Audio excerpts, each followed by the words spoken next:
The federal government does too little to address inequities and to support growth for small businesses. As a result, our economy is smaller, less dynamic, and less robust.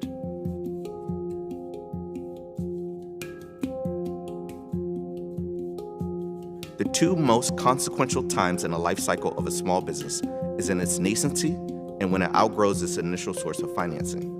At both stages, capital access is the key factor to success, and at both stages, traditional lending institutions are not well suited to meet the needs of most entrepreneurs.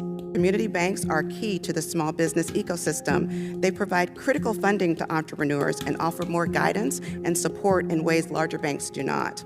Financial literacy, whether you aspire to be an entrepreneur or not, is vital to the success of any American, and I believe that all high schools should implement financial programs.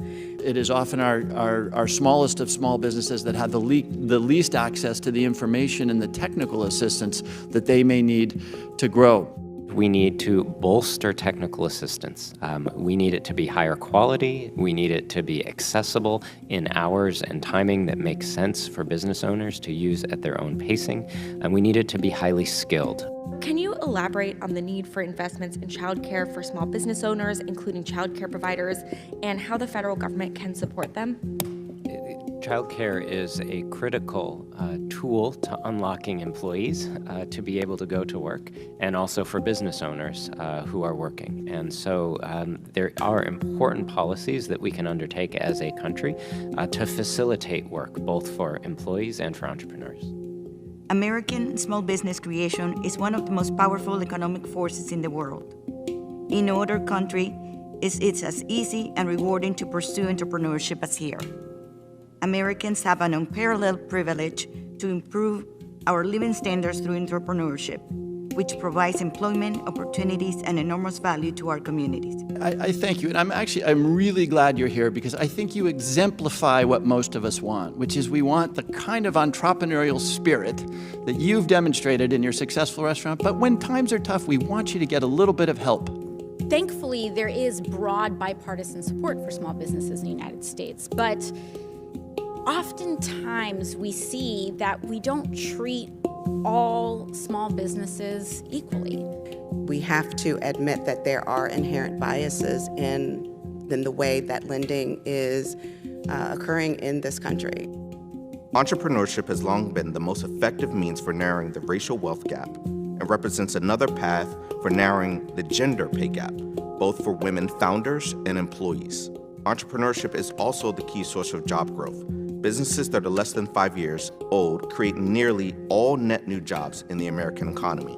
Here's the thing. Trends in entrepreneurship show that you can't support entrepreneurship without supporting capital access to underserved and underbanked communities, because it is these very communities that are producing entrepreneurs at a higher rate than any others. As we get further away from the height of the civil rights movement, many Americans with short memories are convinced that the economic playing field is fair. Many corporations and nonprofits have embraced well-intentioned supplier diversity programs, emphasizing construction and other commodity-related fields with low profit margins. However, this approach excludes us from parts of the economy where wealth, power, and jobs are created today, such as professional services, financial services, media, and technology. I would go as far as calling it a modern-day Jim Crow. Too many businesses, especially those owned by women, people of color, and immigrants, are being targeted by predatory lenders. It's a lot for me to compete with bigger companies. They're paying more, Uber is paying more, Amazon is paying more for the drivers, so they tend to go to those companies. We have 11 million open jobs in the country, and so sometimes it's a worker mismatch. It's that the jobs that are available don't match the labor supply that's available, and one of the big challenges for us is matching those up. We all know, and the data show, the U.S. will be a stronger country when our diverse talent is on the playing field, contributing their intellect and creativity, and fully engaged in our capitalist democracy. An awful lot of businesses, given just a little easier access to capital, a little bit more technical assistance, might really grow into wonderful businesses that serve their community and provide those entrepreneurs who start those businesses with a foothold in the American middle class and the ability to live the American dream.